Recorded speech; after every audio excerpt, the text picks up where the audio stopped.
Quiet on set. Picture is up. All right, roll sound. Rolling. Roll cameras. Cams rolling.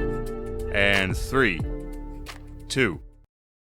Hey everybody, what's going on? And welcome to Hank's Think Tank. Got a good show for you here today. Got a great guest and my co-host Mark Hogan. Howdy everybody. Good to be here. How you doing, Hank? Hey man, I'm still alive. You know, past couple of weeks been rough. Got a little sick. Got a cold. I think I picked it up at the hurricane forum that we did, which turned out to be really a good deal. Well, that was a success, I think. Yeah, it's about 100 people there. It was good. Everybody learned a little bit about hurricane preparedness, and we had some good speakers. Had a good turnout. Good turnout. I'm sorry you got sick. Yeah, he's kind of fragile, so we have to deal with it. Yeah, I should eat more peanut butter or something. That's exactly right. Yeah. All right, guys. So what I got for you here today, we have a beautiful and intelligent, great musician in here today. Her name is Jenni Del Lord. This is her 7th album? Yes. Seventh album. And I've listened to her music online. It's amazing. And she's an Americana / country singer. I think she's going to do a couple songs for us after we get done talking. But man, I'm just really excited to have you here today, Jenni. She drove all the way from Lubbock, Texas to be here with us, to be here with Mark. And He's very persuasive. I had a fake picture on my profile. Hey, you want to come be on the show? I can't wait to see it. Fooled her. Well, pretty much he just said, we'll drink tequila. And I was like, I'm there. Yeah, I'm there. Yeah, and we just cracked open, what bottle was that, Mark? We just cracked open a bottle of tequila. There we go. Hold it up in front of the camera. Let's let these people take a look. That's a beautiful bottle. It is gorgeous. We presented that to Jenni Del Lord because she recommended the Añejo. So I went to Specs right fast and picked out the best looking bottle. And it is beautiful. It's called, it says Dos Armadillos, which I think is how we'd say it in Texas, but I'd say maybe Dos Armadillos, if we were continuing the Spanish all the way through. But it is beautiful. It's a beautiful bottle. If we were in France, would it be Amadeus? No. Amadeus. I don't know. Probably not. Probably not. And also, she was gracious enough to bring us a bottle of JDL, and what kind of It's wine? a bourbon barrel Tempranillo. So it's a dry red wine that has been aged specifically in Garrison Brothers bourbon barrels. And it just picks up that bourbon and oakiness, and it just really adds a lot, I think, to the flavor profile of what's already a delicious red wine and one of my favorite grapes. And this is your label, and this can be purchased where? You can get that at English Newsome Cellars, which is in Lubbock. They do ship and everything like that. It's my label, but I'm just lucky enough to have my face on it. I really have no say in like the making of it or anything like that. So you didn't mix that up in the bathtub or anything? No, I've been friends with one of the owners of the winery for many, many years, and I used to tease him all the time. When are you going to make me a bourbon barrel red wine? Because everybody knows I'm very much a whiskey drinker. And so finally one day he sent me a picture of his truck bed full of whiskey barrels and was like, guess what? And so, this is the 2nd year we've made it. We'll have our 3rd release in November for the 3rd edition. And it's really cool. It makes me feel really good just to have my face and my signature and I bet. Well, that's fun. Yeah. Yeah, that's awesome. And I bet it's good wine, too. I like it. It goes really well with like a nice steak. There you go. Absolutely. Man, I wish I would have known. We could have thrown some steaks on the grill. Man, made a whole day of Sure it. you Well, when you build the bunker, I'll come back. There you go. Sounds good. All right. So you're from Lubbock. Yes. And of course, it's kind of, a big place where music has really started to develop in Texas. Lots of history in Lubbock, years Texas. ago. Yeah, a lot of history. So let's talk about that a little bit. I mean, I guess that influenced you a lot as a child, huh? It did. And it didn't. The thing about being in Lubbock when you're a child is the first thing you want to do is you want to leave. And so I actually, when I graduated high school and went off to college, I moved to Austin. So I lived in Austin for a very long time. And I'd say that was also a huge influence on my music. But funny enough, Lubbock really became an influence when I moved back. I moved back in 2010. And when I was in Austin, I considered myself more of like a folk rock singer, wanted to never thought about doing country music. And I always make the joke about when I moved to Lubbock, I got cowboy boots and a cowboy hat, and I started drinking whiskey. And before you knew it, I was writing country songs. And That's so cool. I think that's where a lot of the Americana comes from, because a lot of my earlier influences really were not in the country genre. I mean, I have always listened to country music, but my loves were like the blues and Etta James and Ani DeFranco, and believe it or not, like the Carpenters and Barbra Streisand, and just all these really powerhouse voices with really great touching lyrics. That's always what I gravitated towards, and that's also one of the things I love about country music, at least my generation of country music.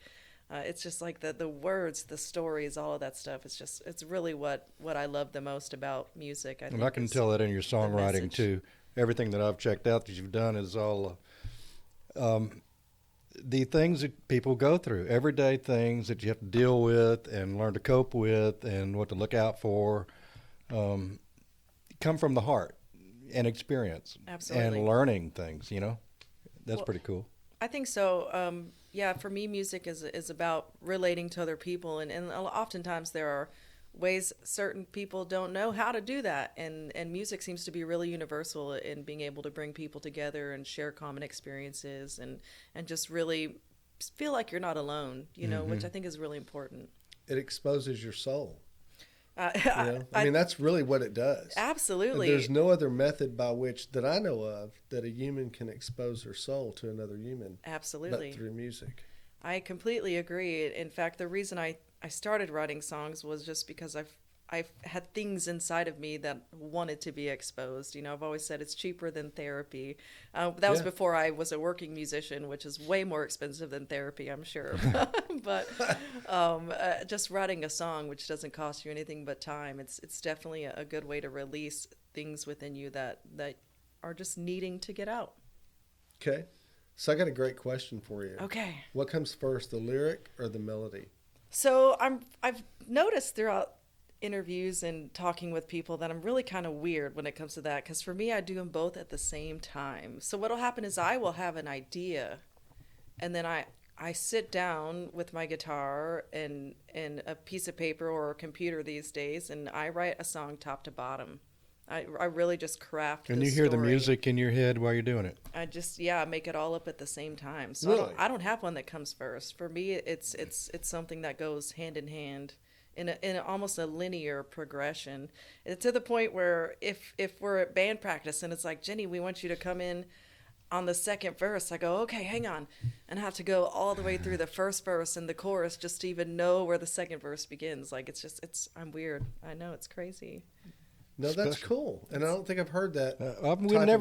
We've never gotten that answer. Yeah, it's always either lyric or the riff or whatever. Some of the greatest songwriters in history have been duos like Lieber and Stoller, Boyce and Hart, and one would do the lyrics and one would do the music. Rogers and Hammerstein. Yeah, Elton Mickey John. and Mouse. Elton and John. Yeah.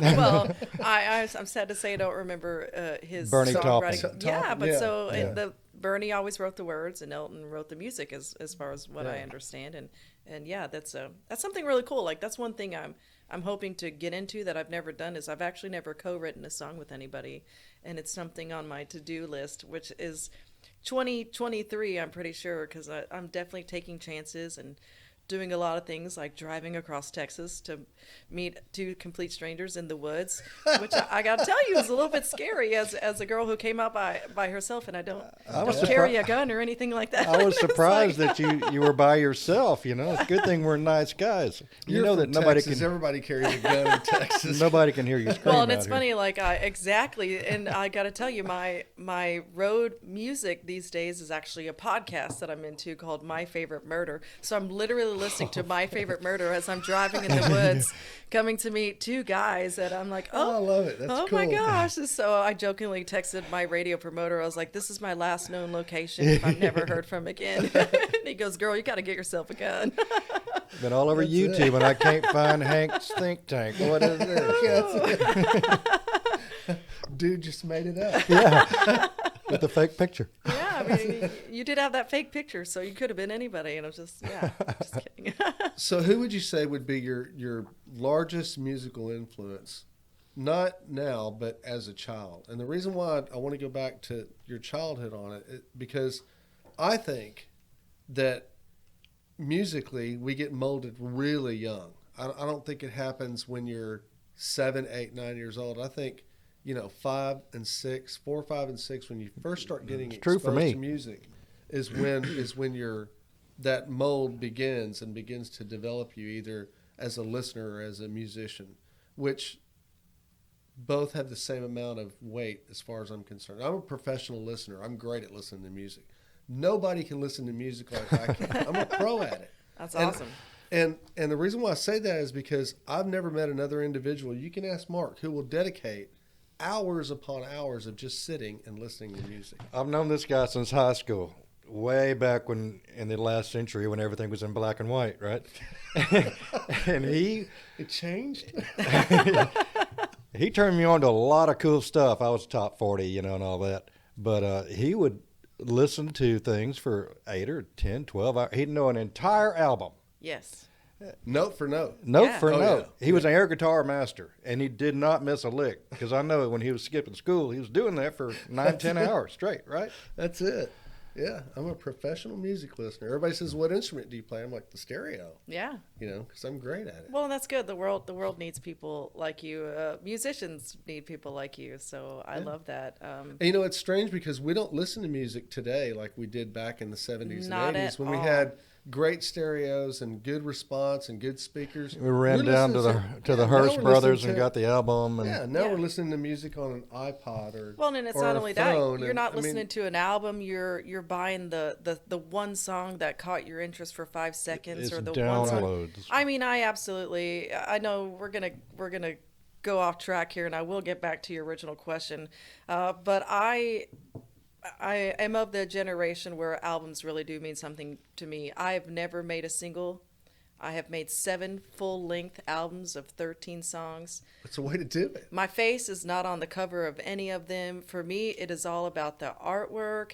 It's about the liner notes. It's about all the things that I loved as a kid. Like, I loved getting the vinyl or the CD, and I was just like you in the sense that I would put that sucker on repeat until it was like burned into my brain. I can find my favorite song and listen to it 80 times in a row and never get tired of Right. it. And I really think that listening to music like that is a lost art.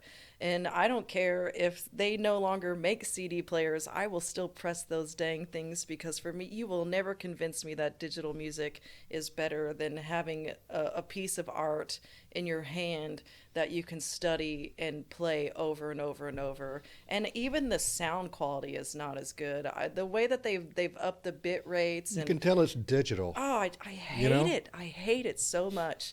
And I'm also a collector, so I still have all my tapes. I have vinyl. I have CDs. That's always going to be important to me. And I wish that I hope, and maybe we will, because apparently vinyls are so popular that they're That's making coming back a big time. big resurgence. And so maybe that love for a full-length album and really just appreciating it as how it was meant to be appreciated will come back, because I think it should, and I really want it to. Me too. I've still got all my vinyl and everything too. And then what was cool about buying an album was you got a big package, Yeah. something really substantial in your hand, right? All the artwork, and it would open up, and all the liner notes and more photographs. I mean, it was a product. Exactly. Yeah. And you just don't get that Yeah. with the digital tracks. I And mean, not it's only not that, the but- same. Not only that, but you had the warmth of analog. as Exactly. well. Well, and it's- analog is important. There are things like you can actually make a digital recording and then pass it through tape, which gives it that analog sound. Warmth. Yeah, and so I do think there are ways that we can get around that But that's with digital reverse. music. That's reverse production, though. And from what I've been told, it really doesn't work. I mean, it does. I guess you can. You're still almost- adding something to yeah, I it. think you could almost hear the difference. But if it was produced in analog, and then ran through, and maybe the final product was digital as opposed to the first production being digital, and then being reproduced analog. I Right. don't know. I'd have to check that out. Yeah, I mean, damn it! Now I got to do that. Well, see, we're never too old to stop Like learning. I don't have enough to do already. Well, I You're think- a professional listener. You Yeah. handle it. I think there are definitely benefits to digital music, but I think there's a line that we can definitely cross from where all the magic disappears, and Right. and that's the line that I get the most unhappy with, is like, where did the magic go? Where did Yeah. the warmth go? Where did it just doesn't sell me. That's what scares me about AI, because I think you're getting to a point if we're not already there, we can plug in a formula to AI, make a 1965 Beach Boys sounding tune, bam, and it'll spit it out. Well, I know that there's AI now that'll write music, that'll write songs, and it's been actually done pretty well. And I know there's a lot of AI out there that will produce music as far as instead of hiring a session guitarist or something like that. Well, You run it through the meat machine and it'll make it for you, and you're good. So that is a concern because we can't lose talent along the way. And the problem that I have with digitally produced music is that it lacks talent because it's so perfect. There's no human side to it. You know what I mean? I like to hear in a lot of those old albums we go back to, every once in a while you hear somebody, they'll tink a note or they'll miss a note or they'll hit the wrong note. And Or it's a little there. buzz in A here little and buzz, there. it's there, and it makes it human. And when you're producing your music through digital componentry, you don't get that. Yes, yes, and And no. even like if vocals are auto-tuned, that's But that's the thing. You gotta God, that's not. the worst thing you you can do. make a digital recording and not use those particular applications. So yeah, but you everybody can wants them now. Yeah, That's the well, sucky part, man. that might be why I'm not successful because all of my stuff is I don't know, real. 7 albums is pretty And successful. that is what I love about my producer is he's not looking for perfect. He's looking for character. He doesn't mind a buzz in the guitar string. Don't get me wrong, we're not going to have a bad note in there, but we want it to sound like you would hear us play live, Right. Well, who's your producer and where do His you name record? is Scott Ferris. I record at a wonderful studio in Lubbock called Amusement Park Recording Studio. Okay. And I was really proud. Scott was up for Producer of the Year for the Texas Regional Radio Music Awards this past year. And I got to walk down the red carpet with him, and it was such a wonderful experience. But he's just really great at that. I've recorded 5 of my 7 albums with him. Cool. And that's one thing I love. He wants it to be real too. And he'll find the coolest retro equipment. Like, I got this thing from the 1970s and we're going to use it. And because As soon as the tubes warm up, we're going to use it, but man. you know what? It gives you that thing that digital music is lacking, or at least it tries to, so you still have the expediency of being able to record digitally, but you still have these tools that make it sound more real, not I hate auto-tune, and it's I hate it sounding completely polished, and he feels the same way, and so we're always on the same track with things like that, and I'm really happy about that. That's cool. So is he your engineer as well? Or He is, yes. Okay, that's cool. There are a couple engineers that will come in and do some things, but I've known him for about 30 years, and so we have a very great relationship, and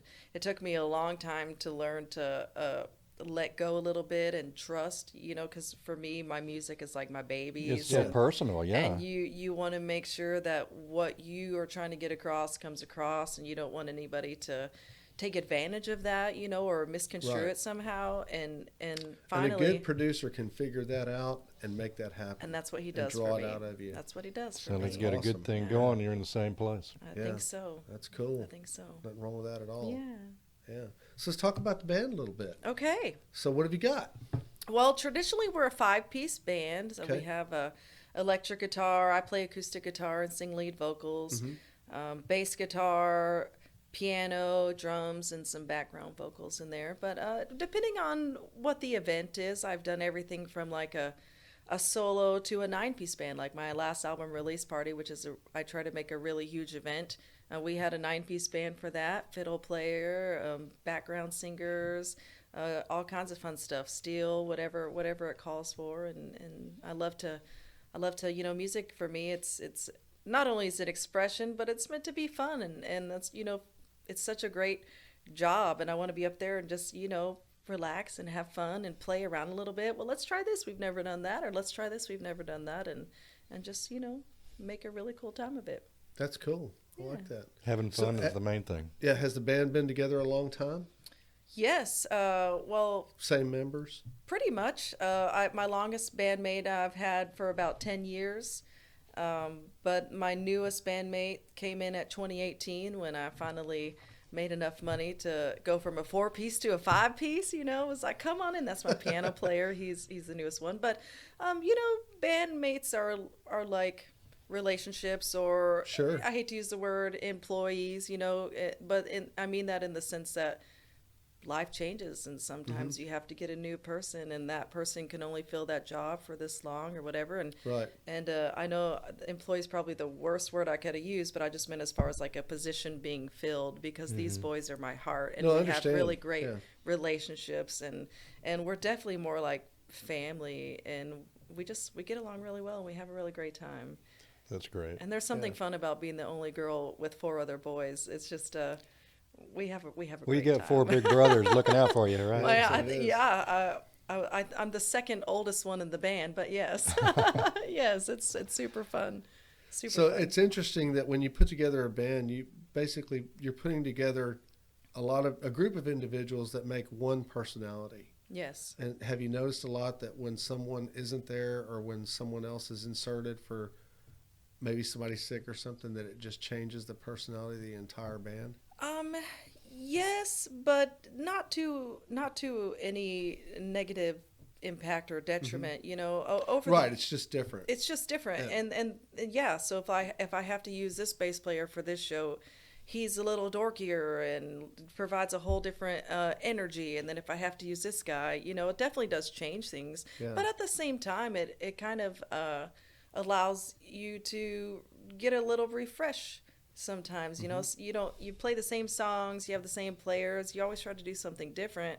But at the same time, essentially, you're kind of just doing the same thing that you do every day.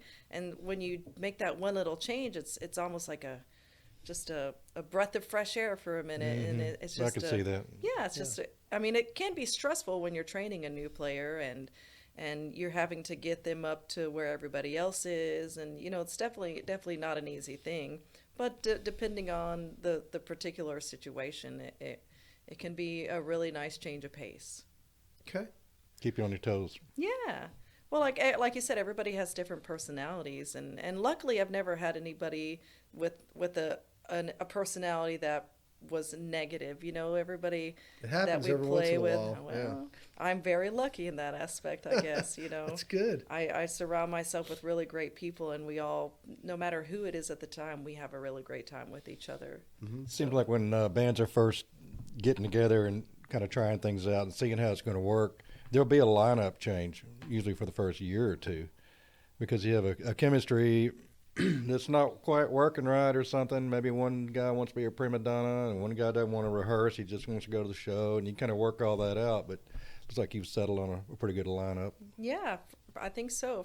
We still make changes here and there, and like I said, my boys, they all have full-time jobs and families, and they can't necessarily do all the things I would like for them to do, which I think has helped me grow a lot, right? Because it's really easy to just get comfortable with, oh, this is how it is, this is how we're going to be. And like I said, 2023, I mentioned earlier, is just my year of doing things I've never done before. You would not have caught me driving through the city of Houston by myself a year or two ago. First off, I hate to drive, and I'm spending 90% of my year this year driving. So this is my year of saying yes, and unfortunately that means I have to think outside of the box, or maybe fortunately, and Sure, I feel like it's yeah. helping me grow. I'm meeting new players, doing things with other musicians that maybe I wouldn't have done in the past, because my bandmates are, for lack of a better word, restricted to their lives and their needs and their goals. And I'm just trying to keep an open mind to see where everything is going to go, and just say yes to every crazy opportunity that comes my way. And you know, it's going to give you a lot of opportunities to write additional music too. If I'm not ever driving, I'm hoping that's the case. Don't do it while you're driving. Yeah, make sure to pull over for that one. That's right. That's All right. right, so let's touch a little bit about the music business itself. So are you finding that making sales, like album sales, is a little bit difficult in these times, or Yes. yeah, so Absolutely. just because music's basically free on the internet? Perhaps. It seems to me like musicians have to perform now if they want to make any money. That's the Yes. only way you're going to make any money is to get out and perform. Yes, I definitely play several shows a week just to pay the bills. Yes. Wow. But the tortured artist in me doesn't know if it's because of the economy or because of free music on the internet or because I'm just not good enough. It's definitely something that I wonder all the time. Well, why isn't this happening or why isn't that happening? And unfortunately, I don't know the answer to any of those questions. But except for yes, I do not sell as much music as I would like to. Well, it's not because you're not good enough. I You can promise just you gotta keep that. working Thank on you. it, Well, think, I know, you know. I know. I've been doing this pretty much full time for oh gosh, how old am I? 25 years. Wow. Yeah. So you started when you were 4? Exactly. See, that's why I came down. That's it. Yeah. Yeah. Silver You did tongue devil. something. So, all right. Well, I think we're going to break and get you to maybe play us a couple of tunes. Sure. I have one more thing I need to say. Okay. Reba McEntire. Reba McEntire. I told you I'd answer your question that we kind of swerved Oh, off from. crap. That's right. Yeah, All right, my so let's- biggest influence growing up and the woman I still love today would have to be Reba McEntire.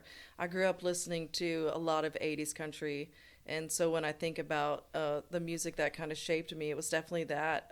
She would be my number one, but just 80s country in general. Like we were talking about records, I remember going through my parents' record collection and I found the John Conley Rose-Colored Glasses album, and wow. it was harder to put things on repeat with records, but I knew Right. where to drop that thing, and I would just go back and forth, and when I finally was able to buy my own records, it was always Reba McEntire. So Yeah. couldn't Very leave you cool. hanging on that My one. mother loves Reba. Oh, I love Reba Oh, too.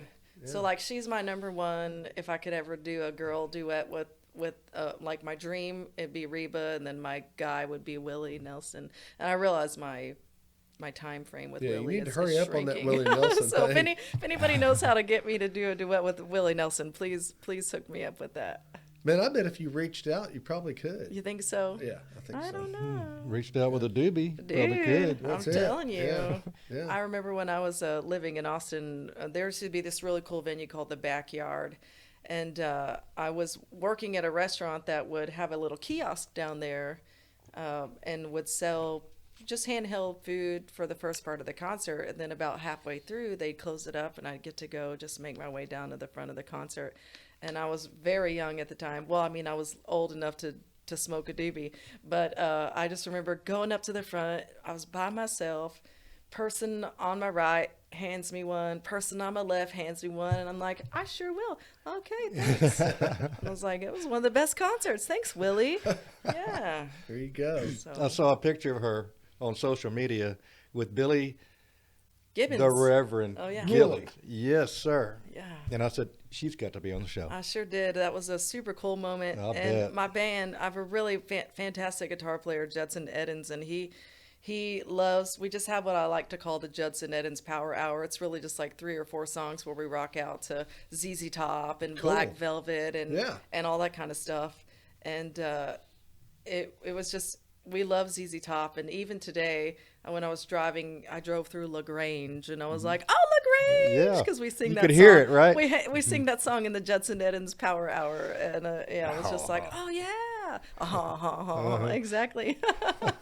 They got a lot of nice girls down there. They sure do. Well, that's cool. Mention that album one more time. It's got a lot of great cuts on it. That album is all over the place. Oh, you were going to tell me your favorite song off My there. favorite song on that album, I Won't Give Up. I won't give That up. wasn't what you thought I was going to say. I didn't know. Well, I figured it wasn't going to be one of the 2 singles we put off of there because it sounded like it was going to be a deeper cut on there, and I appreciate that. Thank you. It's kind of it's almost got it's like a powerful sort of a Motown feel, but it's almost a gospel with Yeah. a call and response, you know? Bluesy gospel. I kind of thing, love yeah. it. I mean, it just struck me. Thank and you. enough to write it down. I appreciate that. My favorite song on there is "Who I Used to Be." Oh, yeah? It's the one that I don't know. I liked, what was it? Better Things? Better Things. That was our first single off the record. You ought to yeah. check the lyrics out to Better Things. Oh, yeah. It's everything you want to say to those sons of bitches. You asked about, bandmates and stuff, and it's funny because I have had some bandmates come and go, and it's I actually end up writing a lot of songs for former bandmates, and Better Things is one of them. Just communicate. A lot of it has to do with just communicate. I sent you a text. Least you can do is say something. Screw you, something. And that line came from my mom, sort of, because I remember she'd get frustrated with things as a kid. She'd go, "No, thank you, no, go to hell, no, nothing." Yeah. So I kind of made my own little version of that. I've got a whole list of people. You're on and off of that list periodically. Just respond, We're good. man. Just respond. We're good now, though. That's good. I'm glad. In the dance. Don't miss it. Thank you. Yep, sounds like a great album. I'm gonna have to check it out. So I listened to a lot of your music this morning and last night, and I was like, man, if she can sing, she's great. Thank you. It's a sultry voice. Yeah, I like She'd it. fit right in with the 30s and 40s crooners and I'm trying to think of an example, but you know what I'm talking about. Yeah. Yep. I've always felt I was born in the wrong generation, because that's always been my favorite movies, my favorite music. I mean, obviously not when my formative years, but as I branched out to listen to other types of music. And of course, my mom raised me on old school musicals, and so I just kind of fell in love with that particular era. And I've always just been like, man, I wish I could have been a singer then. That would have been so cool. I remember being barely old enough to walk and hearing all around the house Little Richard, Ray Charles, Sam Cooke all the time. And I asked my dad, I said, "Dad, are we black?" He goes, "No, but they make the best music." Yeah. Got Got it. That's right. Yeah, it's where the soul was at, Oh, man. Yeah, I love man, it. that's I it. love it. All right. Well, we're going to take a break and reset up the studio here and give her an opportunity to sing her two best songs and see what we can do. Anyway, we're going to do that right now. So this is my current radio single from my In the Dance album called Love You Like You're Leaving.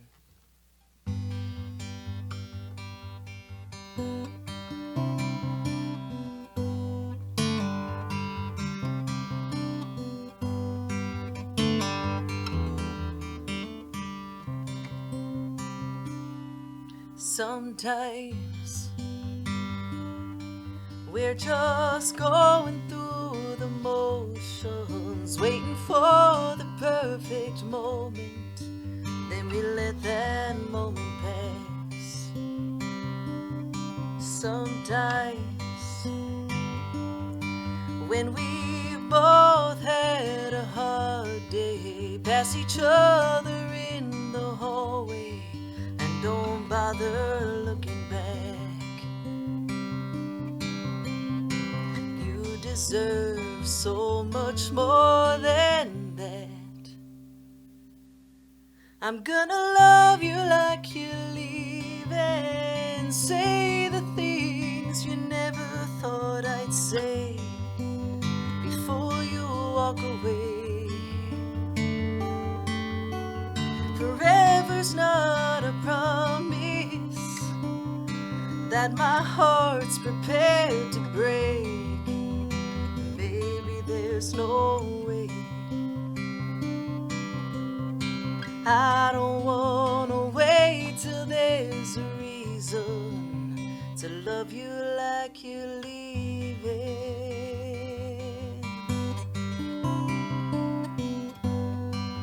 This life can disappear in just a minute. Can't imagine you not in it. I'd be lost without your love. So tonight I've come to my senses, gonna mend those broken fences. You've waited long enough.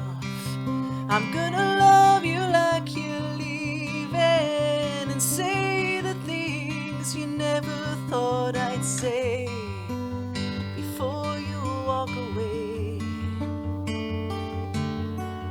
Forever's not a promise that my heart's prepared to break. Baby, there's no way. I don't wanna there's a reason to love you like you're leaving. Oh, oh, oh, oh.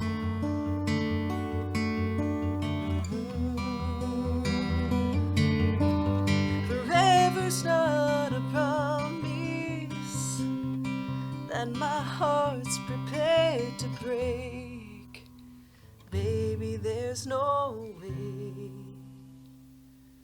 No, I don't wanna wait till there's a reason to love you like you're leaving.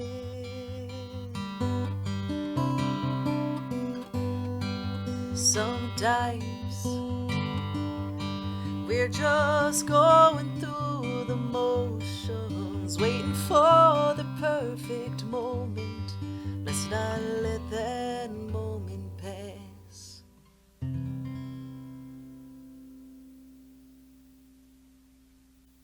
All right. So, Mark, I'm really glad that you sat down to do this with me because after our conversation, you guys asked me when I walked in, what are you going to sing? And I was like, oh, I hadn't even thought about that because traditionally I like to see how the flow of the conversation goes and kind of just wing it, right? Just come into whatever fits. And we were talking about Mac Davis, and I don't know if we actually said this part on air or not, but we have the same favorite Mac Davis song. Mm-hmm, sure do. And which one? It's called "It's Hard to Be Humble," right? It's hard to be humble. It's the best one. So I would like to just kind of salute my hometown for a minute and play a song with you. Lubbock, Texas, here we go. Lubbock, Texas, here we go. All right. Let me tell you a little background on this song. So in Lubbock, we did a Mac Davis tribute. Not this past April, but a year ago April. And they asked me what song I wanted to sing, and I said, of course, I want to sing my favorite Mac Davis song, "It's Hard to Be Humble." And if you've never heard the Mac Davis version of the song, it's a live song that he does, and he tells the story Right. about how he wrote it. And apparently he was headlining at one of the biggest nightclubs in the country.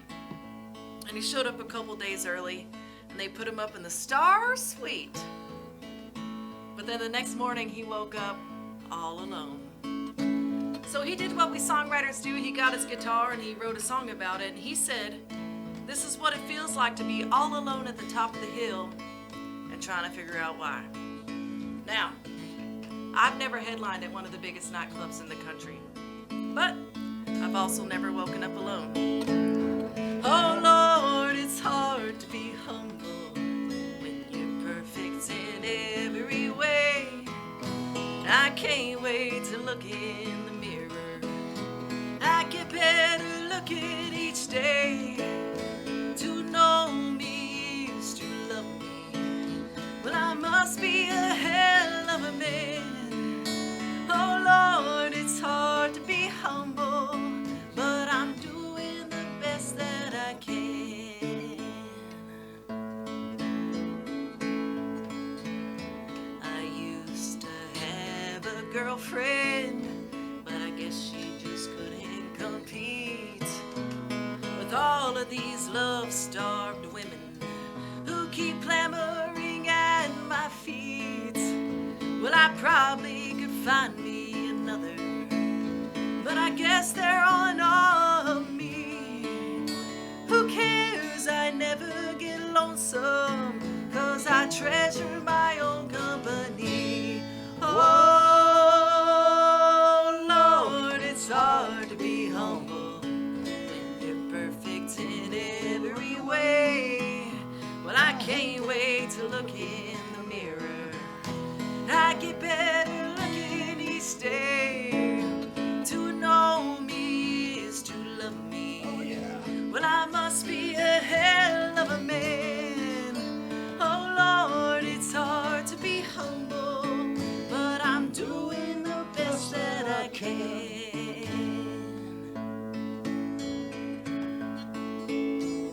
I guess you could say I'm a loner, a cowboy outlaw, tough and proud.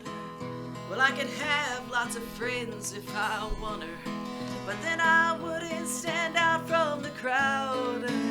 Some folks say that I'm egotistical, and I don't even know what that means.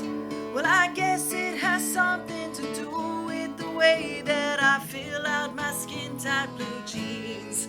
Oh, y'all help us out with this one now. Oh, Lord, it's hard to be humble when you're perfect in every way. When you're perfect in every way. I can't wait to look in the mirror. I can't wait to look in the mirror, 'cause I get better looking.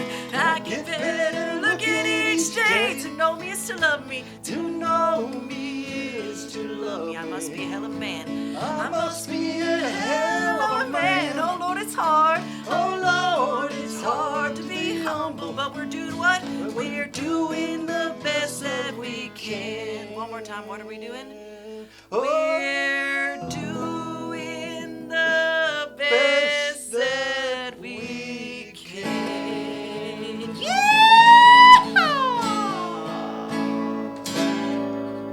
Yeah! I love it. That Thank you was for great. doing that with me. That was fun. Thank you. Hope I didn't screw it up too bad. No, it's perfect. And we're back. And Jenny, it's been great having you in. Thank Appreciate you. you coming in and It's been a driving pleasure. all this way. And thank you for the tequila. I don't know. I talked about being a whiskey drinker, and I don't remember. I don't know which one of you was on the Facebook, but like we just can't find anybody. It was Mark. It was Mark. Yeah. We I can't just find can't find anybody to taste tequila. We've done everything else but tequila. And she recommended the añejo, which there are many, many brands of añejo. Yep. So I studied it like a. Do you like supposed it? to. I do like it. In fact, I good. think I know why they call it dos armadillos. Because really, there's only one armadillo, right? Uh-huh. But you have a few of these. Then Yeah, two of so them. there's two of I them. Yeah. love it. I Two love of it. everything. I love She it. likes corny jokes too. Oh man, does, I went on a big tour. I'll give you a couple stories, but all the way up the East Coast in 2018, and it was called the Good Music Bad Jokes Tour. In fact, I say pretty much every show, come for the music, leave because the jokes. I love corny jokes. They're my favorite. Do you know Forrest Gump's password on his computer? Tell me. One Forrest one. See, it's perfect. It's perfect. That's terrible. I love know. it. I love Isn't it beautiful? I love it. Hey, I've got a fun fact about her that I bet you don't know. I bet you can't do that. Go ahead, try me. She has a culinary degree. I know she likes to cook. I didn't do know have a she culinary had a degree. It's true. So what are we yeah. having for dinner? Whatever she's cooking, Well, it's going to be amazing. I was gonna say it's whatever groceries you guys have on hand, because I'm not going to the grocery store after all this driving. You like moon pies? No, Damn. I'm sorry. Oh, we had a thing Oh, we going had a here. thing. Yeah. Yeah, no moon pies. Huh? Yeah. Even the banana ones? No, I'm not. Okay, so like I used to be a pastry chef, Really? so I'm very much a snob. Number one. But also, I think I kind of burned out on then sugar. We'll so have creme brulee instead. I do love creme brulee. So there we go. Yeah, we're back on track. But not only did I burn out on sugar, like I'd get home from work and I'd be like, I just want a steak. So Yeah. that's why like my favorite thing to cook now is like meat. And we can thank COVID for that, because I couldn't do anything in 2020, and it was just like, what am I going to do? Well, I'm going to learn how to smoke meat. That's one thing they don't teach you in French culinary schools, how to Right. barbecue, Yeah. know? So I was like, I'm going to make brisket and ribs, and I watched, my waistline grow, but my heart grew too, and it was just so good. And so that's my favorite thing to do. In fact, I told you before we started the show that the reason I go the places where I go is because I'm nice, and I have friends that are nice enough to let me stay at their place. And lately I bribed them with smoked meat. So like my friend in Fredericksburg, I'm like, here, I brought 12 smoked beef ribs, and then last week in They're Marble like, "Come back Falls, next I'm week." like, Yeah, here, right. I brought some St. Louis style ribs, and before that, here, I brought a pork butt, so it's like, yeah, that's kind of my way of being like, I will bring you meat if you let me stay at your house. I'm sure they're fine with that. That it seems to be working out pretty well. That's cool. All right. What else? That's all I got. What about you? That's about all I got too. Yeah. I wanted to mention we were talking about Lubbock and all the musical history. Oh, yeah. I'll make it quick. No, I'm good, man. Yeah, No, I was don't in a know hurry. that you can make it quick if you're talking about Lubbock music history. Well, but go ahead and I've try. narrowed it down to like the top 5 Go or ahead and 6. try. Everybody knows Buddy Holly, Lubbock, Yes, Texas. Okay. absolutely. Mac Davis. Yes. Mac Davis. And that made me think of his song that when you were talking about Can't Wait to Leave Lubbock. Oh yeah. I might have to play you guys my favorite Mac Davis song, and it's not that one. Lord, it's hard to be humble. That's the one. Uh-huh. Yeah, it's such a good one. I wish I Such knew a the good chords one. to that. I'd play along with I you. do. It's just A, E, and D. It's super easy. Joe Ely, which you did a duet with. I do have a duet with Joe Ely on my Free Whiskey album called Already Gone. Joe Ely. Yeah. Joe Ely. Jimmy Dale Gilmore, big local Texas guy. Absolutely. Delbert McClinton. Oh. Really? Delbert McClinton from Lubbock, Texas. And in Delbert McClinton from 1962, I don't know if he's still with us. I guess he is. I haven't heard of him. Yeah, I don't know. I don't know that one. I mean, I know who he is, but I don't know his information. In 1962, in England, which is London, England, UK, England. way over there, there's a bunch of water. You can't drive there. Right. He had a little band opening for him one time on a show over there in England. They were called the Beatles.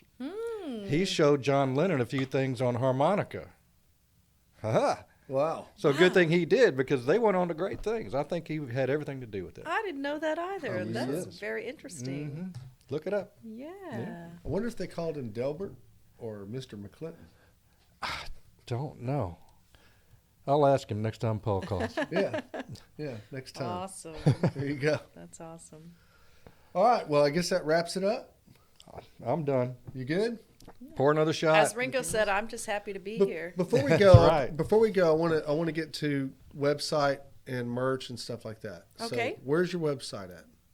On the internet. Awesome. And what would the address be? JenniDaleLord.com. And that's JenNi, correct? Jenni. It's Jennifer without the fur.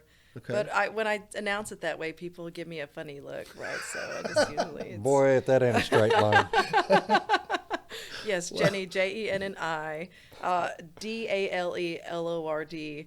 Yeah. So when I was learning how to spell, my mom used to spell Jenni with a Y, and me being the precocious child that I was, came home and I said, "Mom, there is no Y in Jennifer. Jenni should be JenNi." And she goes, "I don't care how you spell it. You spell it however you want to. Your name's Jennifer. I don't care how you spell Jenni." And so I was like, all right, well, because that makes sense. So that's how it's going to be. So I changed it in grade school. I like it. Thank you. And your music's available on Spotify, Yep. Apple, Yep. Amazon, where else? Yeah, anywhere that you can stream music, you can find my music. I will tell you, though, I love to tell this to my band, just to remind them how important they are to me, is that I actually had some people come up to me to show one time on Amazon Music, and they typed in Jenni Dale Lord, and it said no results. And I was like, well, that is crazy.